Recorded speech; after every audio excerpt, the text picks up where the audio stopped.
사도행전 11장 19절에서 26절까지 함께 읽습니다. 때에 스데반의 일로 일어난 환란을 인하여 흩어진 자들이 베니게와 구브로와 안디옥까지 이르러 도를 유대인에게만 전하는데 그 중에 구브로와 구레네 몇 사람이 안디옥에 이르러 헬라인에게도 말하여 주 예수님을 전파하니 주의 손이 그들과 함께 하심에 수당한 사람이 믿고 주께 돌아오더라. 예루살렘 교회가 이 사람들의 소문을 듣고 바나바를 안디옥까지 보내니 저가 이르러 하나님의 은혜를 보고 기뻐하여 모든 사람에게 굳은 마음으로 주께 붙어 있으라 권하니 바나바는 착한 사람이요 성령님과 믿음이 충만한 자라. 이에 큰 무리가 주께 더하더라. 바나바가 사울을 찾으러 다소에 가서 만남에 안디옥에 데리고 와서 둘이 교회에 1년간 모여 있어 큰 무리를 가르쳤고 제자들이 안디옥에서 비로소 그리스도인이라 일컬음을 받게 되었더라. 아멘. 항상 하나님의 교회가 또한 하나님의 자녀들이 깨어있기 위해서는 반드시 필요한 것이 곧 기도와 말씀과 기도라. 그렇게 계속하여 말씀드렸습니다. 어떠한 사람들의 참으로 그가 하나님으로부터 왔는가 그렇지 않는가는 말씀과 기도와 말씀의 균형에 달려 있기도 합니다. 기도만을 극단적으로 강조해서도 문제가 있고 말씀만을 극단적으로 강조해서도 문제가 있고 또한 성령님의 역사하심만 극단적으로 강조해도 문제가 있고 혹은 애언이나 은사주의만 극단적으로 강조해도 문제가 있고 혹은 말씀 66권을 강조하는데 어떠한 특정한 것에만 매어 달려서 말세기 때문에 요한계시록만 읽어야 된다. 그런 식으로 해도 잘못된 길을 걸어갑니다. 하나님의 말씀은 온전하여서 우리를 하나님의 자녀답게 살게 하고 우리 주 예수님을 닮게 하는 데는 모든 성경이 하나님의 감동으로 된 것이기 때문에 말씀 66권이 우리에게 항상 다 필요합니다. 기도와 말씀과 기도 두 가지의 항상 조화가 참된 부흥 속에는 다시 말하면 참된 하나님의 역사하심 속에는 이 두 가지가 공존했습니다. 또한 교회사적으로 이 둘 중에서 하나가 무너져 갈 때는 참된 부흥도 함께 무너져 갔습니다. 기도는 계속 하는데 말씀이 사라져 간다. 참된 부흥이 사라져 갔습니다. 우리나라에도 말씀은 참 왜곡되고 변질이 오랫동안 이 강단에서도 일어났습니다. 그래서 말씀 설교를 하는 말씀의 시간들이 줄어들어가고 또한 30분을 유지하기 위해서 세상의 예화들을 많이 끄집어 들여 와야 했습니다. 저는 설교 자체, 설교를 학문적으로 연구하는 것을 오래 해왔기 때문에 우리 목회자들이 또한 나아가 신학생들이 이 설교를 어떻게 할까? 또 설교의 여러 요소 가운데 상당한 분량을 차지하는 것이 예화인데 예화를 어떻게 할까? 말하자면 3대시 설교다 그러면 한 대지마다 기본 예화를 하나씩 잡습니다. 많으면 2개까지 잡습니다. 그러면 한 설교 30분 설교에 3대지, 서론 5분, 결론 5분, 그러면 30분이면 20분. 그러면 1대지 한 6, 7분, 2대지 6, 7분, 3대지 6, 7분. 그렇게 하면 대강 30분이 나오는데 그 6, 7분의 대지마다 예화를 사용한다. 1분, 2분짜리를 사용해야 되죠. 예화는 거의 설교의 한 3분의 1에서 4분의 1의 분량을 차지합니다. 설교 가운데 예화를 어디서 가져올 것인가? 그리고 많은 예화들을 세상 속에서 가져와 왔습니다. 그러니까 통계도 사용하는 것, 저는 그게 나쁘지 않다고 보지만, 그러나 문제는 인본적으로 가져다가 사용하기 시작한 거죠. 감동을 전해주는 것들, 또 많은 성경 인물들 가운데 전기해서 예화를 가져오기도 합니다. 그러나 사실은 이 예화를 가져오면서 문제는 이 예화가 굉장히 위험한 간증의 요소를 띠게 된다는 겁니다. 위험한 간증의 요소라는 것은 어떤 하나님의 사람이라도 그 인생의 삶에 이 복잡한 과정들이 있고 여러 시험, 여러 유혹, 여러 환난, 여러 고난 그런 것들이 있는데 이러한 인물들의 정기적 요소에서 굉장히 환호하고 아름다운 것, 그래서 머리와 꼬리만 잘라내는 것처럼 그렇게 화려한 부분, 아니면 중간 과정을 생략한 채 오늘 기도했더니 내일 그 놀라운 열매가 맺혔다는 식으로 예화를 사용하기 시작했습니다. 아니면 세상 책에서 가져와서 어느 책에가 무슨 내용이 있더라, 그렇게도 시작합니다. 그러면 우리가 알 수가 있죠. 정말로 하나님의 말씀의 중심에서 강단이나 교회가 많이 떠나가고 있구나. 과거에 90년대 신학대학원 설교학 교수님이, 그분도 설교에서 우리나라의 유명한 분인데, 그분이 강의 시간에 그렇게 말씀하시더라고요. 어떻게 하나님의 말씀이 예화가 왜 부족하간데 다른 데서 예화를 가져올 수 있느냐. 그래서 그분은 예화는 성경이 얼마나 풍부하기 때문에 성경에서 예화를 가져오는 것만으로도 차고 넘친다 말씀하셔서 정말로 옳은 말씀입니다.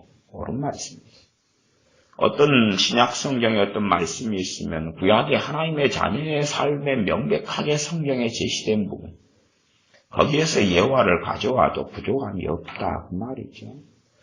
얼마나 많은 우리 주님의 삶, 사도들의 삶, 하나님의 사람들인 선지자들의 삶, 아니면 아브라함이나 모세나 얼마나 많은 하나님의 종들의 삶, 또한 좋은 모델, 안 좋은 모델이 성경에 가득한데 세상에서 예화를 가져올 필요가 어디서 있는가 하는 거죠. 전혀 가져와서는 안 된다기보다도 중심이 어떻게 되느냐. 그래서 점점점 이 시대는 말씀에서 떠나갑니다. 제가 전에 몇 차례에 걸쳐서 이 성경 읽기나 아니면 큐티의 문제점들을 이야기를 해왔었죠. 저는 큐티를 반대하는 게 아니기 때문에 제가 우리 교회에는 큐티 책을 사들여 왔지 않습니까? 요즘에는 안 사지만 보통 그래도 10권, 20권씩 가까이 사서 제가 필요한 분들에게는 또 큐티 하시는 분들에게는 나눠드려 왔잖아요. 이 큐티가 성경을 어떻게 읽고 우리 삶에 해석해서 적용하는 것인데, 문제는 생각해 보십시오. 우리가 수학을 아무것도 모르는 상태에서 수학 문제집만 가지고 있어요. 그리고 내 마음대로 문제를 풀어요. 수학 실력이 증가돼 갑니까? 떨어져 갑니까? 이상해져 가지요. 이상해져 가요. 이 큐티를 통해서 어떤 사람은 주님을 만나고 어떤 사람은 회개가 일어나지만 어떤 사람은 종교다원주의나 자유주의 속에 들어가요. 왜요? 성경을 자의적으로 자기 마음대로 해석한다 그 말이에요. 성경을 마음대로 해석해서 마음대로 갖다 붙이는 거예요. 사도라고 하고 선지자라고 하는 이 신사도 운동가들만이 아니라 내가 성경을 내 마음대로 해석해요. 종교개혁 이후로 당연히 하나님의 자녀들은 성경을 읽고 해석할 그러한 자유가 있는 건 당연하게 사실이죠. 당연하게 사실이에요. 로마 가톨릭처럼 교황만, 신부만, 오히려 좌위에 있는 주교들만 성경을 읽고 해석할 권위가 있다. 그게 아니다. 맞는 이야기예요.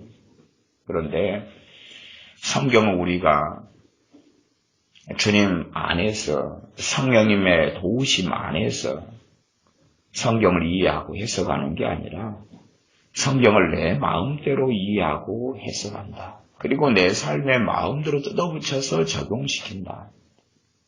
당장은 이단적이거나 사이비적인 것은 안 나타나겠죠. 그렇지만은 적은 누룩이 온 떡덩이에 퍼지는 것이 아니냐 하는 것처럼 이제 사람들은 첫째는 자신감을 가지게 돼요. 우리가 한국교회 전체가 깨어있는 사람이 많습니까? 잠든 사람이 많습니까? 잠든 사람이 많죠. 성령 충만한 사람이 많습니까? 안 충만한 사람이 많습니까? 안 충만한 사람이 많지. 그러면 충만한 사람은, 성령 충만한 사람은 성령님께서 말씀을 읽고 해석하는데 인도하신다고 가정하면, 안 충만한 사람은 주로 자기의 정욕이 그를 이끌어갈 거 아닙니까? 그러면 성경을 어떤 식으로 보죠? 자기 정욕을 중심으로 이해하고 받아들이고 해석하게 된다 그 말이에요. 그것이 문제인 거죠. 우리가 정욕적인 사람이 말씀을 보면서 내 정욕을 내려놓고 자기 일을 부인하고 주님 앞에 엎드리게 되는 것이 말씀을 읽고 상고하는 건데, 오히려 성경을 이용해서 자기의 정욕을 강화시킨다 그 말이에요. 자신의 세상적인 열망, 세상적인 성공, 자신의 매일의 삶에서의 파라다이스를 성경을 통해서 꿈꾼다는 겁니다. 그리고 그것을 적용시키는 거예요. 그러면 사실은 자신이 휘치를 하면서 사도와 선지자가 되어버리는 일이 벌어지는 거예요. 왜? 이 성경 말씀은 정말 나를 위해 존재하는구나. 심지어 나의 매일의 삶을 위해 존재하는구나. 근데 지극히 바른 의미에서 그런 결론이 나오면 좋은데, 지극히 이기적이고 정욕적인 면에서 옳게 보이는 그 결론이 나올 때에 그 사람의 영혼에 참사가 일어난다는 것이죠. 바른 말씀 운동, 바르게 말씀이 강단에서 전해질 뿐만 아니라 이제는 우리 각 개인들이 말씀을 바르게 읽고 해석하고 이해하고 받아들이는 속에 들어가야 돼요. 하나님의 자녀의 가장 기본은 하나님의 말씀을 사모하고 말씀을 사랑하는 겁니다. 말씀 운동이 기본으로 항상 일어나야 돼요. 항상 기본은 말씀 운동. 말씀을 당연히 많이 읽고 많이 암송하고 많이 상고하고 많이 읽어서 우리의 기억과 내리 속에 말씀이 많이 있도록. 오죽하면은 사실은 저는 과거에 중학생 때 이럴 때는 또 고등학교 주님 영접하기 전까지는 참 싫어했던 성경이 시편 119편이었어요. 네? 항상 그 교회에서 성경 읽기, 어느 정도의 분량을 읽어야 된다는 과제물이 있는데, 그 주일 밤 보고하기 전에, 교회에 몇 장 읽었습니다. 성경을 보고로 하는데, 보고하기 전에, 게을러서 정상적으로 성경을 많이 못 읽었어요. 그런데 주일 밤까지는 보고를 해야 되고, 양심에는 그 보고한 것을 속일 수는 없고, 그치, 양심에. 내가 30장을 읽었습니다. 그런데, 토요일 밤이 됐을 때 한 장도 안 읽었어요. 30장 읽는 게 시간이 많이 걸려요. 내용을 알든 모르든 간에. 그러면 최고 긴 성경이 시편 119편이고 167절이니까 읽기가 싫다고 말이에요. 그래서 그건 피하는 거죠. 괜히 저거 한 장에 잡혀 있다가는 날밤을 샐 수도 있는 거예요. 근데 가장 긴 성경, 가장 긴 성경의 장, 그 장이 말씀하는 건 말씀이죠. 그 장이 말씀하는 건 말씀이에요. 성경이에요. 시편 150편, 성경 가운데 가장 긴 성경, 가장 많은 분량의 성경, 어지간한 사람이 성경 가운데를 대강 펼치면 나오는 성경이 시편. 시작하는 1편이 뭡니까? 말씀 이야기죠. 복 있는 사람이 어떤 사람이냐? 여호와의 말씀을 주야로 묵상하는 사람이다. 그러니 참된 하나님의 자녀의 길을 걸어가려면 하나님의 말씀을 문자 그대로 주야로 밤낮으로 묵상한다. 그렇게는 되기 어려울지언정. 그러나 하나님의 말씀을 떠나서는 가능하지 않다. 그 말이에요.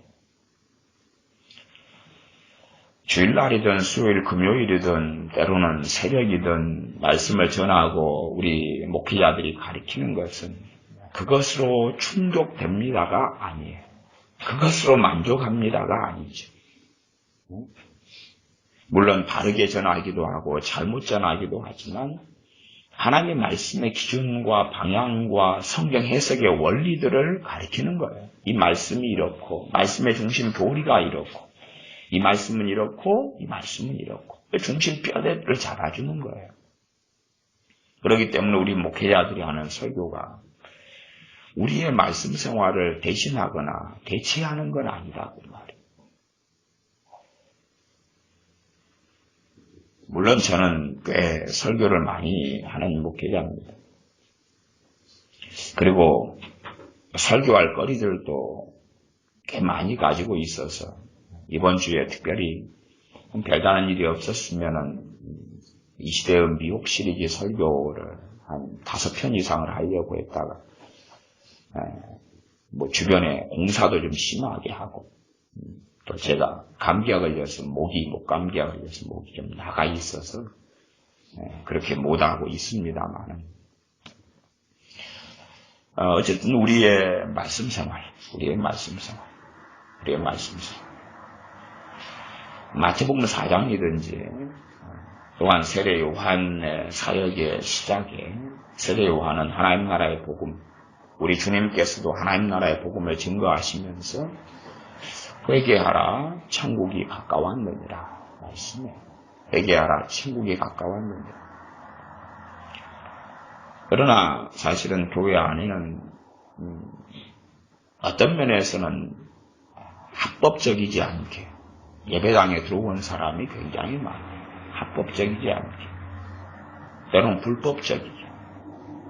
아니면 하나님의 자녀인가 그렇지 않은가 결론을 내리기 애매한 사람들에게 하나님의 자녀라는 구원받았다는 결론을 쉽게 내줘버리는 그런 시대 속에 살아가요. 저도 지난주에 추수감사절이어서 성찬식을 했습니다마는 성찬식 때 어떤 세례받은 사람은 그 작은 빵과 작은 포도주를 먹고 세례 안 받은 사람은 못 먹는다.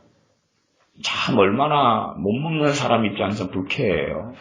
그래서 성찬식 때 어떤 사람들은 굉장히 교회에 대해서 욕을 하는 사람들도 있어 왔어요. 인자 믿으려고 하는 사람이 왔다가 나 교회가 먹는 음식이 어떻게 저렇게 인색하냐. 저 잽가는 것도 콩 한 쪽도 나눠 먹으라 했는데 교회가 사랑사랑 그러더니 아니 지그들끼리만 먹더라. 그리고 욕을 하는 경우도 있어 왔어요. 그냥 음식이 아니라 주 예수 그리스도의 살과 피를 기념하는 그러한 주님께 세우신 거룩한 의식인데 말씀을 잘 이해하지 못합니다. 빵과 포도주를 떼는 의미와 그 믿음 속에 들어가지 못하지. 그래서 주의 몸을 분별하지 못하고 함부로 먹고 마시는 것 속에 들어가고 말기도 하죠. 회개하라 천국이 가까웠느니라 말씀하시면서 주님의 사역은 어떤 사역이었습니까? 주님의 사역이 당연히 병을 고치고 귀신을 쫓아내는 사역을 많이 하셨지만 핵심은 복음을 전파하시고 말씀을 가르치시는 사역이 중심이었습니다. 우리가 산상수훈 같은 그런 말씀도 알지만 또한 오병이어 기적되어 이야기도 알지만 그때에도 많은 밥 먹지 못하는 사람들, 가난한 사람들이 모였고 그들은 굶주렸다 그 말이죠. 그래서 주님께서 오병이의 기적을 행하신 것도 그들이 집으로 귀가하고 돌아가다가 기진하고 쓰러질까 봐 염려가 되셔서 행하신 기적이었죠. 그만큼 사람들은 하나님의 말씀, 주님의 말씀에 몰입되어져 있었어요. 배고픔 지경 속에서. 정말 주님의 사역의 핵심은 말씀을 가르치셨던 사역의 핵심이라는 걸 알 수가 있어요. 여러분이 사복음서를 보시면 모월, 모시에 아니면 몇월 며칠에는 디스크 환자가 몇 명 치료되었고 암 환자가 몇 명 치료됐고 아니면은 다리가 없는 사람이 아니면 휠체어에 앉은 사람이 몇 명 일어났고 그런 거에 대한 기록들로 사복음서가 채워져 있지 않다고 말이에요. 그냥 귀신을 쫓아내는 것이나 아니면 병을 고치는 그런 것에 대해서는 짧게 하고 지나가요.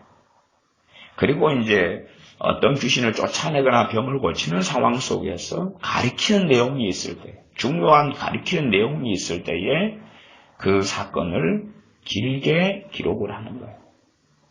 그러하지, 몇 명 고쳐지고 몇 명 치료되고 어떠한 사람이 어떻게 치유되고 그것은 성경에 또한 사복음서의 핵심 사항이 아니었어요.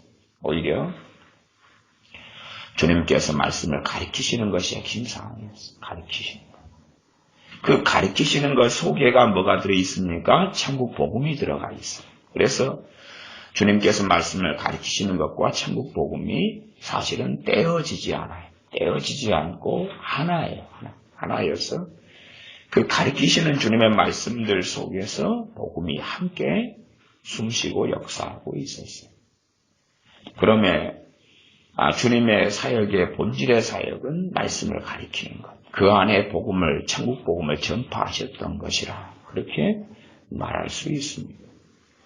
정말 가난했던 시대에 돈을 나눠준 것도 아니고 국수를 삶아서 사람들에게 먹이셨던 것도 아니고 5병이여 7병이여는 2번으로 족했고 그리고 그 가난한 사람들에게 신발을 준 것도 아니고 옷을 준 것도 아니고 복음을 전파하시고 말씀을 가르치시는 것. 기도하는 것은 주님께서 사도들에게는 자신의 직접 기도하는 것으로 보여주셨죠. 그렇게 해서 주님은 기도 생활을 해나가셨어요. 사실은 그렇지만 주님의 말씀에 가르치면서 생각외로 우리가 생각하는 것보다 기도에 대한 포인트는 상당히 약합니다. 기도에 대한 포인트는 상당히 약해요. 여러분이 성경 66권을 다 찾아보면 기도에 대한 강조점은 상당히 약하다는 걸 발견할 수가 있어요. 물론 제가 항상 기도와 말씀과 기도, 성경도 그렇습니다. 성경도 그래요. 그런데 기도에는 앞과 뒤가 꼭 연결되어 있는 게 아주 많아요. 그냥 기도 이렇게 존재하지 않고 앞과 뒤가 연결되는 게 많아요. 기도에 대한 주님의 가르치심이 전체 가르침의 분량 가운데 아주 소소하고 작았다.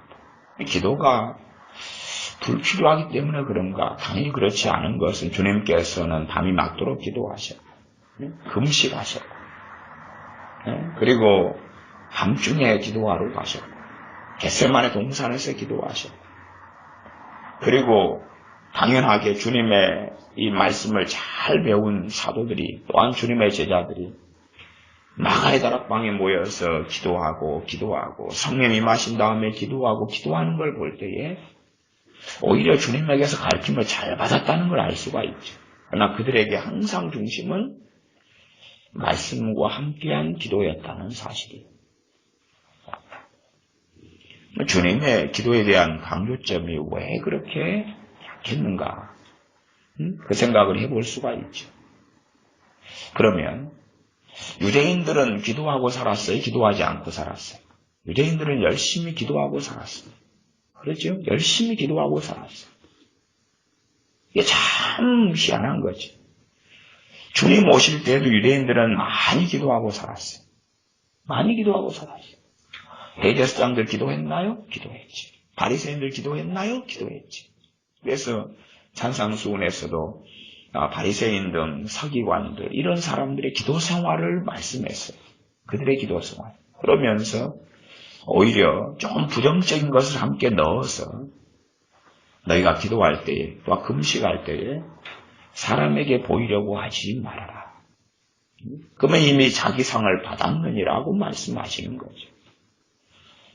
오히려 기도 생활에 어떤 면에서 어떤 사람들의 기도 생활에 걸림돌을 주님이 주시기도 하셨던 거죠. 유대인들이 계속하여 많은 기도 생활을 했는데 극단적으로는 그렇게 말할 수 있겠죠. 대다수의 기도 생활이 잘못되었다는 거죠. 그것이 아마 우리 한국교회가 걸어왔던 최근 몇십 년 동안의 기도 생활의 흐름과 비슷한 것 같아요.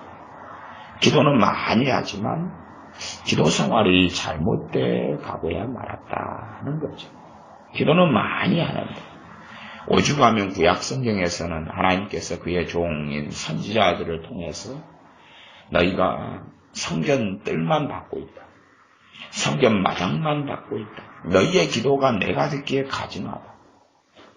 너는 내게 부르짖으라 내가 내게 응답하겠고 내가 알지 못하는 크고 비밀한 일을 보이리라. 그 말씀이 있는데 너희 기도를 내가 듣기 싫다는 말씀이 같이 있다고 말해요. 그렇기 때문에 기도에 대한 말씀들도 무조건적으로 무작위적으로 많이만 기도하면 된다는 식의 이야기는 문제가 상당히 심각해지고야 말지. 그래서 주님께서 기도에 대해서 굉장히 많이 가르치셨다면 과연 잘못된 기도를 고칠 수 있었을까? 못 고쳤겠죠. 왜? 바른 기도를 하는 것은 기도에 대한 어떤 방식과 노하우를 배워서 가능한 게 아니라 뱃속을 바꿔서 가능한 거거든. 마음을 바꿔서 가능한 거니까 오히려 주님께서 가르치신 기도가 아닌 거에 대한 대부분의 말씀이 기도에 대한 가르침이 되어버리죠. 그러지 않나요? 기도에 대한 말씀은 구약에서부터 계속 해오셨고 하나님 자녀는 기도해와요. 그러나 자신들은 변화되지 않은 상태 속에서 기도하기 때문에 자신의 욕심이나 정욕을 향해서 계속하여 기도하는 거죠. 항상 우리는 어떤 생각을 가지셔야 하냐면 두 가지. 하나는 신약과 구약의 단절성과 연결성 두 가지. 에 대한 이해를 해야 돼요. 연결성이라는 것은 주님의 말씀이나 사도들의 말씀이 신약이니까 신약의 말씀은 무엇을 전제로 말씀하는 겁니까? 구약을 전제로 말씀하는 겁니다. 이 히브리서에서 장막 이야기하면 구약의 장막을 전제로 이야기하는 거잖아요. 믿음 이야기하면 신약에 와서의 믿음을 이야기합니까? 아니죠. 구약의 성도들의 믿음을 이야기하면서 믿음 이야기를 하는 거지. 구약의 믿음과 신약의 믿음이 다르다. 그런 이야기 안 하죠. 같은 믿음이에요. 구약의 믿음이든 신약의 믿음이든. 아브라함이 믿음으로, 모세가 믿음으로, 노아가 믿음으로, 아벨이 믿음으로, 사라가 믿음으로, 다니엘이 믿음으로, 계속 다윗이 믿음으로 믿음 이야기한다고 말해요. 그러니 구약의 말씀을 전제로 해서 신약의 말씀을 하신 것처럼 주님의 하신 말씀도 구약의 말씀을 베이스로 깔고 신약의 말씀을 하는 거예요. 그 이해 하나. 또한 성경 해석하기가 또 여러분에게 설명해 드리기가 꽤 난해하고 지금까지 상당히 오용되어 왔던 말씀은 새술은 세부대예요. 새술은 세부대예요.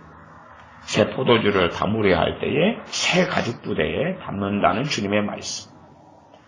그 말씀을 극단적으로 잘못 해석하면 구약을 다 버려버리게 되는 그 오류가 벌어지죠. 그래서 그 말씀이 굉장히 잘못 지금까지 많은 신학자, 많은 목회자들을 통하여 잘못 가르쳐져 왔던 말씀. 정말 중요한데 틀리게 가르쳐 왔던 말씀이 있어요. 왜? 신약과 구약의 단절성만 너무 강조해버리고 마는 거지. 성막과 진정한 성전 되시는 주님의 몸, 또한 그 이후에 성전되고 성령님의 전된 우리 믿는 교회인 우리 그리스도인들, 그렇게 흘러가는 데 있어서 단절성과 연결성 속에 단절성이 있죠. 왜? 완전한 연결성이라면 구약에도 성막, 신약에도 성막이어야 될 텐데 안 그렇잖아요. 주님 안에서 완성되어져서 이제는 변했죠. 달라졌죠. 그러니 단절성과 연결성이 공존한다 그 말이에요. 좀 어려운 이야기. 이게 사람들은 극단적인 연결성 속에 들어가거나 극단적인 단절성 속에 들어가거나 그렇게 좀 많이 어렵게 성경을 만들어 버리죠. 좀 어려운 이야기입니다. 그러나 여러분들이 하나님 말씀 앞에서 신앙이 성장하고 믿음이 자라가면 그런 것들을 점점점 이해할 수 있어야 돼요. 이해할 수 있어요. 그래서 주님의 기도에 대한 어떤 가르치심이 적은 것은 오히려 그 내가 어떤 마음, 어떤 자세, 어떤 중심을 가지느냐에 따라서 기도의 열매는 달라지고 다른 기도성을 할 수 있느냐, 그렇지 않느냐가 달라지기 때문에. 그러나 사람들은 막무가내적인 기도를 많이 해왔던 거죠. 특별히 유대인들, 이스라엘 사람들, 또 우리 한국교회 교인들도 막무가내적인 기도를 많이 해왔던 거죠. 아마 지금쯤이면 시험에 든 많은 교인들이 있을 겁니다. 왜 시험에 들었냐? 그러면 수능이 끝났잖아요. 수능이 끝났어.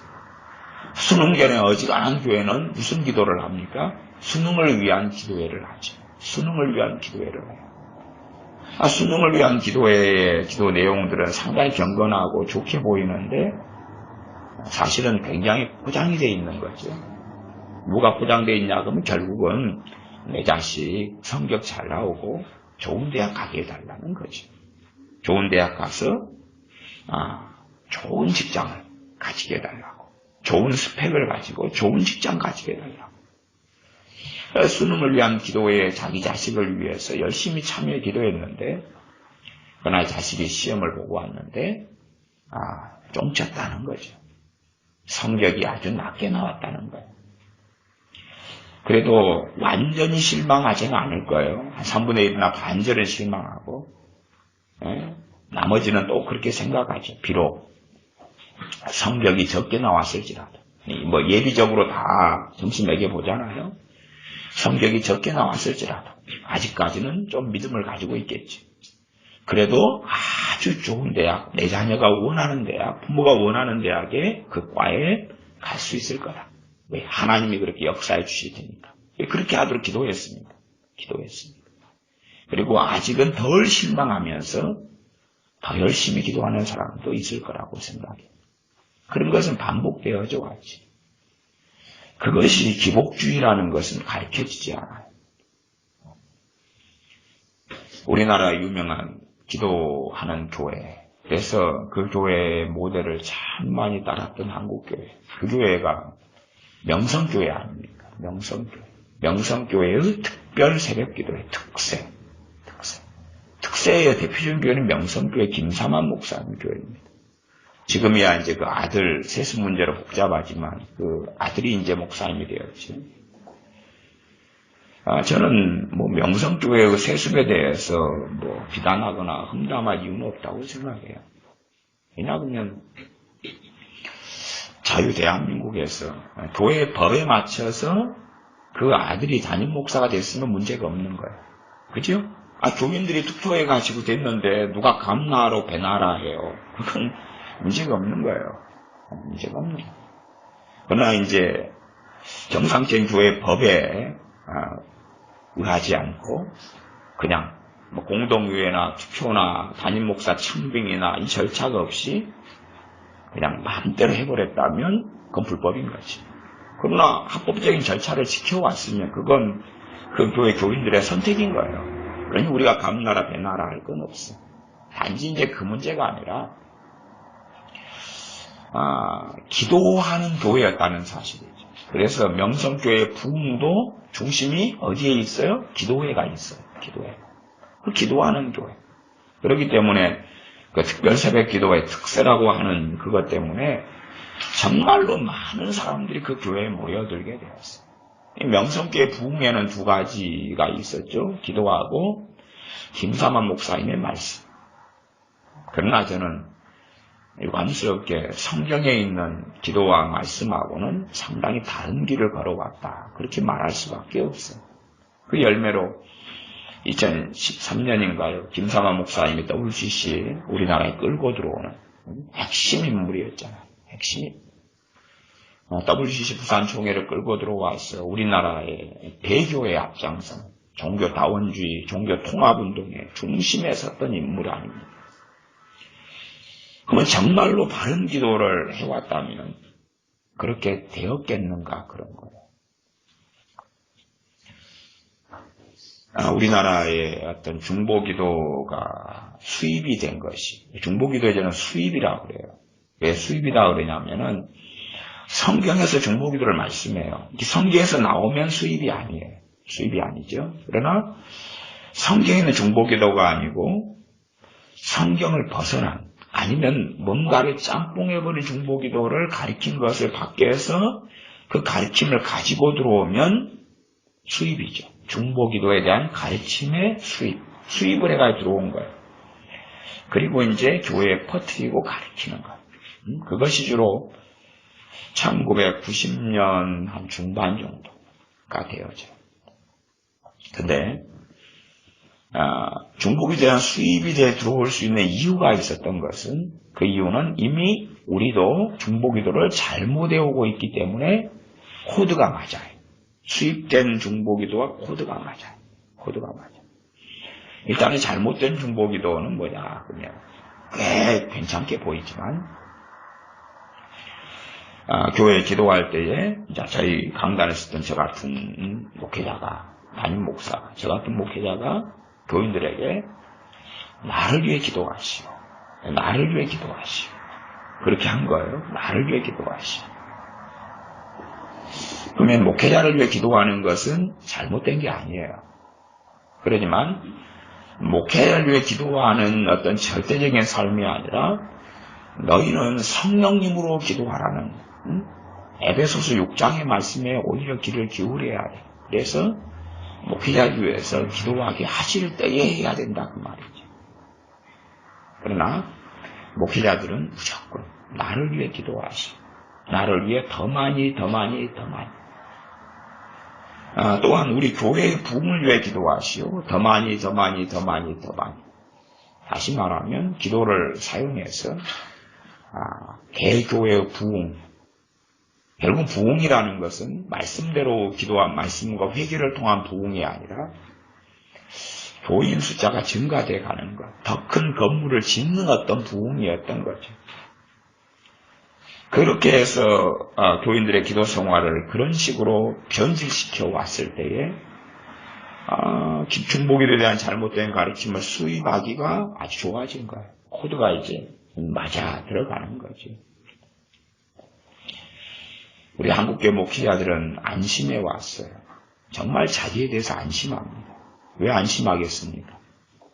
왜 안심하죠? 1000명 된 교인이다. 그러면 금요일 날 1000명 된 교인 가운데 한 200명 금요기도에 나온다. 새벽기도에 한 100명 나온다 그러면 꼭 새벽기도나 금요일 때 누구를 위해서 기도해요? 목사님을 위해서. 기본이다. 그러면 자기를 위해 중보기도하는 사람이 100명 아니면 금요일 같은 때는 막 300명씩 500명씩 있는데 자기가 잘못된 일이 있겠어요? 없겠어요? 그게 중보기도에 대한 잘못된 가르침이죠. 그걸 믿으니까 자기를 위해 기도를 시키는 거예요. 그걸 믿으니까. 봐봐라 1000명이 날 위해 기도하는데. 그러면 명성교회 교인들은 김사한 목사님을 굉장히 사랑합니다. 굉장히 사랑해요. 김사한 목사님을 위해서 그렇게 많은 사람이 기도했는데 왜 그는 WCC로 잘못되죠? 왜 잘못되죠? 또 조영기 목사님도 WCC로 찬성하고 그리 갔습니다. 또한 그 여의도 순복음교회가 NCK에 가입하고 WCC에 들어갔어요. 왜 그 기도하는 여의도 순복음교회가 그러지? 왜 그러지? 한국교회 기도운동의 중심에 놓여있던 교회가 여의도 순복음교회고 하나님의 성의 순복음이에요. 왜 그렇게 됐죠?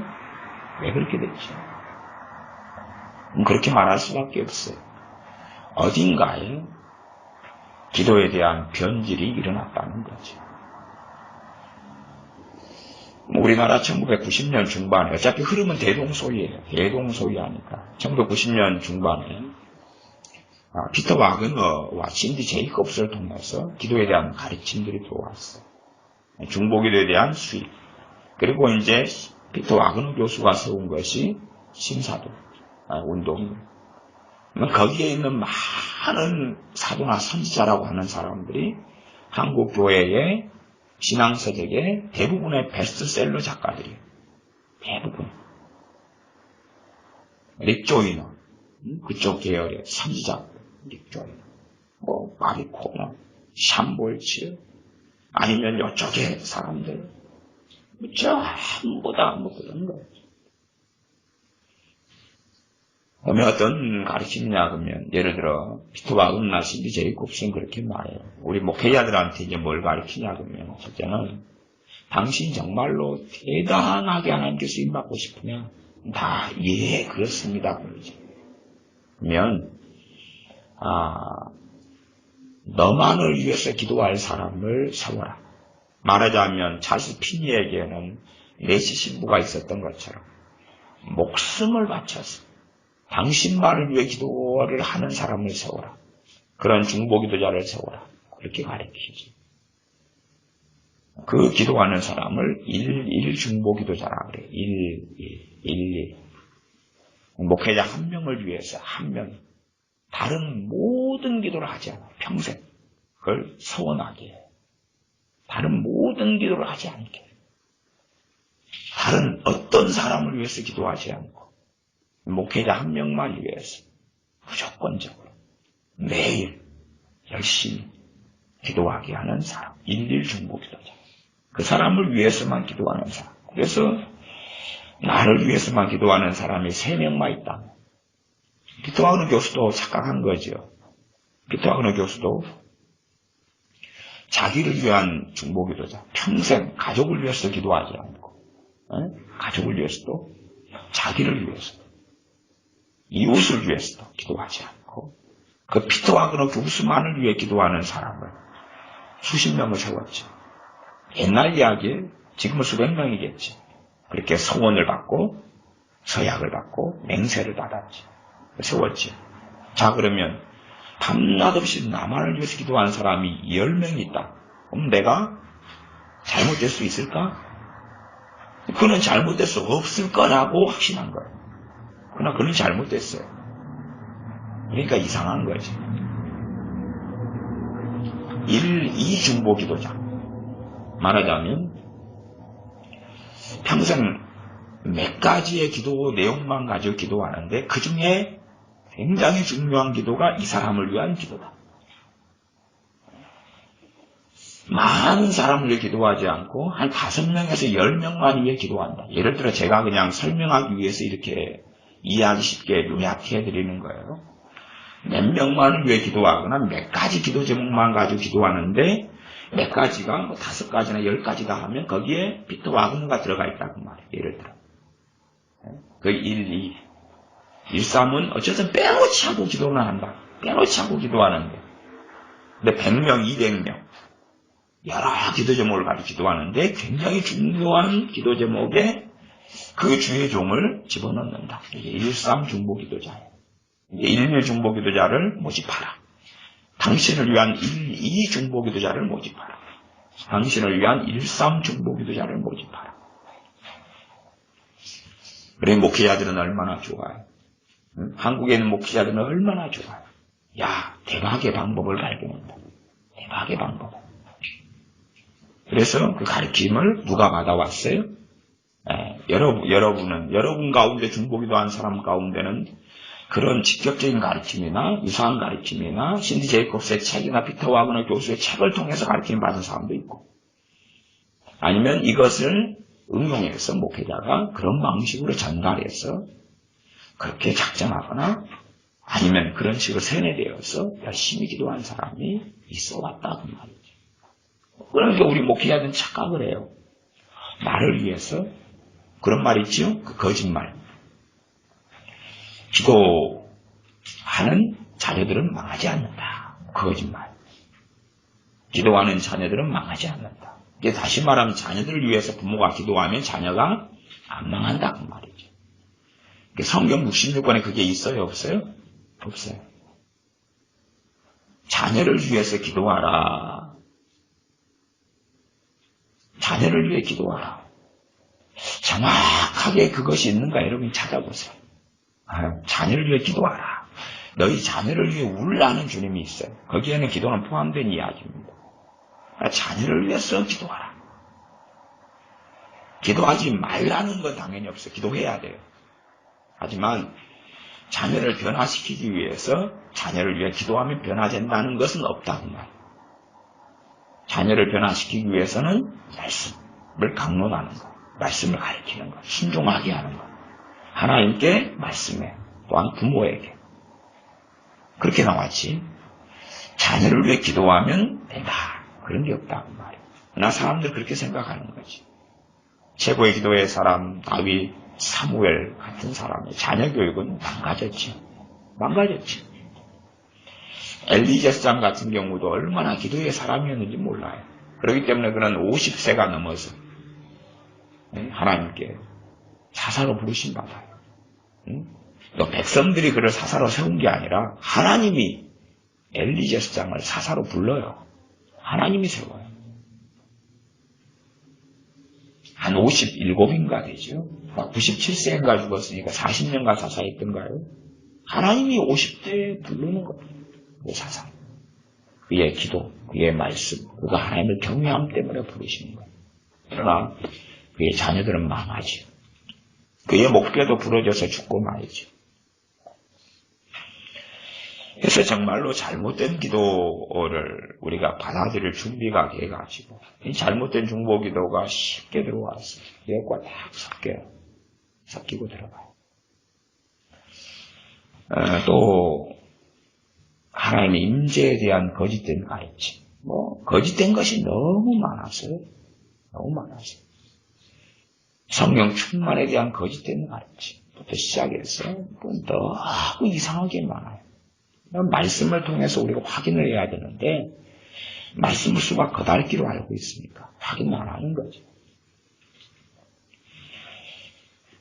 우리 한반도, 우리 한민족의 역사 속에서 조선시대가 좋은 나라였어요? 고려시대가 좋은 나라였어요? 네? 고려시대. 고려시대에는 여권 신장도 있었고 여성에 대한 존중이 있었어요. 완벽하진 않았어요. 또 고려시대의 노비, 노예에 대해서는 어느 정도의 인권이 보장되었어요. 다시 말하면 주인이 함부로 죽일 수 없어요. 함부로 때려 죽일 수 없어요. 함부로 폭행을 할 수 없어요. 성경도 마찬가지예요. 성경에도 노예제도를 인정하는데 구약 성경은 그러나 어느 때가 되면 풀어줘야 되고 함부로 폭행할 수 없어요.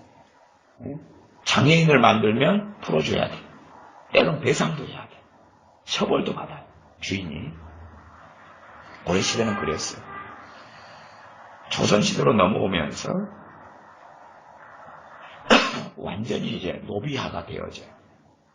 말하자면 노예의 인권도 없어지고 노예가 개, 돼지처럼 변해요. 클라이막스는 세종 때. 세종이 그런 법을 세워요. 그렇기 때문에 그 법 이후로는 세종이 세운 법들, 종모법 같은 거, 노예에 대한 법들을 세우고 그런 다음에는 과거대로 주인을 이 노비가 고발을 해요. 그전에는 고발을 해가지고 관청에서 재판을 받게 됐거든요. 주인도. 그러나 노비가 이제 주인을 고발하고 고소하면 그 노예는 죽여버려요. 그러니 조선시대 같은 경우는 정말로 법들이나 사회나 악한 사회였어요. 정권을 가진 자들이 온갖 당파 싸움, 온갖 유교, 불교, 착당한 걸 가지고 들어와서 이 한반도 전체를 우상숭배 땅으로 만든 것이 조선시대예요. 조상제사로 완전히 500년 동안 범벅을 만들어버린 거예요. 나아가 불교로 범벅을 만들어버린 거예요. 그게 조선시대예요. 그러면 제가 이야기하는 건 그런 거예요. 초등학교, 중학교, 고등학교, 대학교 역사를 배웠잖아요. 우리가 신앙생활 하면 성경을 읽었고 배웠잖아요. 역사를 배워서 수박 거달기로 배우니까 세종에 대해서 잘 모르고 얼마나 그가 악법들을 만들었던 왕인지를 모르고 그가 얼마나 이 한글도 특별히 하나님의 섭리로 이게 우리가 잘 쓰게 되었고 특별히 한글이 이렇게 전파된 것은 선교사님들과 성경을 보급한 그러한 하나님의 사람들 때문에 가능했던 거고 그 전에 세종이 한글을 만든 것은 사실은 어떻게 하면 중국의 중화사상 속에 중국을 형님, 부모의 국가로 잘 섬길까 그 이유 때문인 거예요. 왜? 그가 만든 법들은 전부 다 중국 쪽하고 양반들을 위한 법들이었기 때문에 그래요. 그래서 세종 이후로는 그가 만든 법들 때문에 노비가 급격히 진 거예요. 급격히 진 거예요. 그러니 세종대왕 여러분이 만원짜리에서도 보고 광화문에 가면 세종 동상도 보고 등등 하지만 수박 거달기로 역사를 이해하고 하니까 그 기본적인 것을 이해하지 못한다고 말이죠. 얼마나 조선이라는 나라가 악했는지를 이해하지 못하고 조선시대의 국민들, 서민들 또 그랬지만 양반님들이 얼마나 후악하고 악했는지를 이해하지 못한다고 말이에요. 결국은 조선은 망했어야 될 나라라는 것을 이해하지 못한다. 망했어야 될 나라. 망했어야 될 나라. 그래서 단발령 시행법에 의하여 머리를 자르려면 목을 잘라라. 그리고 양반들 일어나고 뭐하고 하는 것을 너무나 고상하고 거룩하게 여겼어요. 그래서 사실은 과거에 제 어린 시절까지만 해도 우리 족보에 누가 정승을 했느냐, 누가 왕족이었느냐, 결국은 기준은 뭐예요? 조선시대 기준이죠. 조선시대. 누가 사또를 했느냐, 아니면 누가 이방이라도 하나 했느냐. 예? 그런 벼슬을 누가 조상 중에 했느냐. 그렇게 된 거예요. 그런 집안이나 가문이 대단하게 된 거죠. 다시 말하면 조선시대가 얼마나 영광스러웠느냐. 그 세뇌를 해왔던 거죠. 그래서 그 역사를 누가 강조합니까? 당연하게 북한이 강조하죠. 그래서 북한은 조선이라는 이름을 가지고 있어요. 북조선인민공화국. 조선이라는 이름을 가져요. 왜? 조선을 강조하니까. 그러면 좌파 사상을 가지는 공산주의 사상을 가진 한국 사람들은 조선의 역사를 강조한다는 걸 이해할 수 있는 거예요. 조선의 역사예요. 그리고 대한민국 건국을 부정하거나 약화시키거나 흐릿하게 만드는 거지. 마찬가지로 하나님 말씀을 수박 거달기로 배우거나 알면 분명히 성경을 이용하는데 거기에서 무엇이 옳고 잘못됐는지를 모르고 흘러가는 거지. 우리는 지금까지 기도해 오잖아요. 아마 전 세계에서 가장 많이 기도하는 교회가 한국교회예요. 지금도. 과거보다 기도는 많이 못하지만 지금도 가장 많이 기도하는 교회예요. 그러면 기도의 양으로 따져놓고 본다면 가장 성령 충만한 교회가 한국교회가 돼야 돼요. 그렇잖아요. 그 기도의 양이 진실하다, 다르다는 전제가 된다. 그러나 결과를 놓고 볼 때 그렇지 않다는 것이 증명되고야 말이죠. 말씀을 통해서 얼마나 많이 기도할까가 아니라 내가 어떤 사람이 되어서 기도할까가 중요하다 그 말이에요. 어떤 사람이 되어서 기도할까. 그러면 목회자들은 예를 들어 교회 안에 뭘 만들기 좋아했냐 그러면 중보기도단, 중보기도팀, 중보기도자를 만들기를 좋아했어요. 그러면 성경에 중보기도자가 있어요? 없어요? 없어요. 저 목사님 이상하네. 아니, 저 목사님 왜 성경에 중보기도자가 없다 그러지? 없습니다. 없다 그러지? 없습니다. 다시 제가 뭘 이야기하냐 그러면 직분적으로 중보기도자가 없다 그 말이에요. 직분적으로 중보기도자가 없다 그 말이에요. 소위 말하면 붕어빵 장사가 붕어빵 꾸면서 기도하는 거예요. 중보기도하는 거예요. 목사가 목사 직분을 감당하면서 중보기도하는 거예요. 그렇죠? 선교사가 선교사 일하면서 중보기도하는 거예요. 어떤 분은 택시 운전하면서 중보기도하는 거예요. 성경도 그랬다 그 말이에요. 다시 말하면 목회자들이 아니면 교회의 시스템상 권사님은 중보기도 사명입니다. 중보기도 사명은 누가 가지고 있어요? 모든 사람, 모든 그리스도인이 가지고 있는 거예요. 모든 그리스도인. 성경에 최고의 중보기도의 사람들이 있어 왔어요. 본업이 있습니까? 없습니까? 본업이 있죠. 본업이. 사도 바울, 본업이 사도예요. 사도로서 복음을 전해요. 말씀을 가르치고. 다니엘, 본업이 있어요? 없어요? 있지요. 바벨론, 네, 총리. 총리라고 말해요. 계속 나라가 바뀌어도 총리를 해요. 그 본업은 총리예요. 차라리 영적으로는 그의 본업이 선지자라고 하는 게 맞죠. 그렇죠? 그는 최소한 말하려면 총리와 선지자 두 개를 같이 한 거예요. 같이 한 거예요. 거기에 중보기도자 아니에요. 선지자 하면서 중보기도 한 거예요. 총리하면서 중보기도 한 거예요. 모세의 중보기도. 모세가 본업이 중보기도자였습니까? 아니죠. 선지자에 들어갔지만 나와 같은 선지자 하나를 또 세울 거다. 주님에 대해 예언했죠. 그는 이스라엘의 지도자였죠. 이스라엘의 지도자였죠. 그러니까 성경을 좀 살펴보라 그 말이에요. 그러나 많은 목사님들이 권사님 당신들은 중보기도 사명이니까 평생 죽을 때까지 목회자와 교회를 위해서 기도하시면 천국에 가면 상이 엄청 큽니다. 그럼 그걸 들을 때 어떤 생각을 해야 돼요? 거짓말이구나. 왜? 성경적으로 안 맞구나.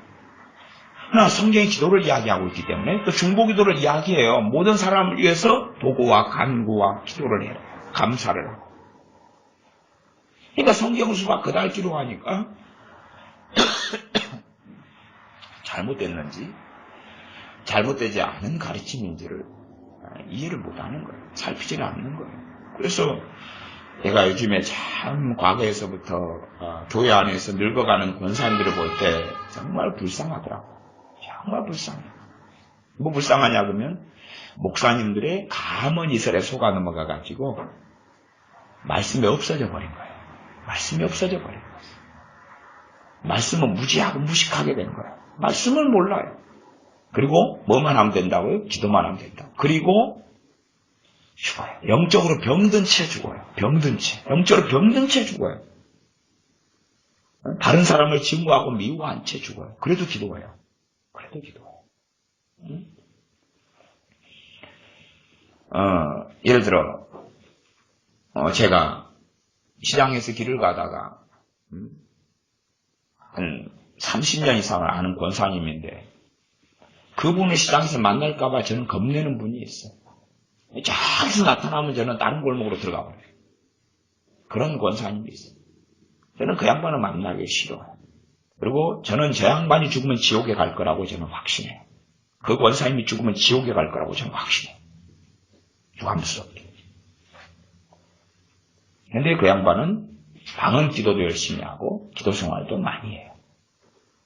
나 그 사람 입에서 입만 열면 나오는 게 다른 사람에 대한 비판, 험담, 이간질, 정죄, 처음부터 끝까지 욕설, 미움, 증오 만나면 그러면 그 양반이 과거에서부터 그렇게 듣고 배웠던 것이 있었겠죠. 왜? 그 양반이 다녔던 교회 목사님이 당신은 중보기도 사명입니다. 권사님. 그러니 자기는 뭐만 하면 되는 거예요? 아름답고 좋은 기도 제목들. 목회자를 위해서, 교회를 위해서, 그리고 플러스에서 자기 자식들 위해서, 이웃을 위해서, 아프리카 같은 나라를 위해서, 중동을 위해서, 이스라엘을 위해서 기도하면 되는 거예요. 그럼 자기는 최고로 거룩한 사람인 거예요. 그렇게 하고 수십 년을 살아온 거예요. 이제는 죽을 날이 얼마 안 남았죠. 자기의 사명은 중보기도자니까.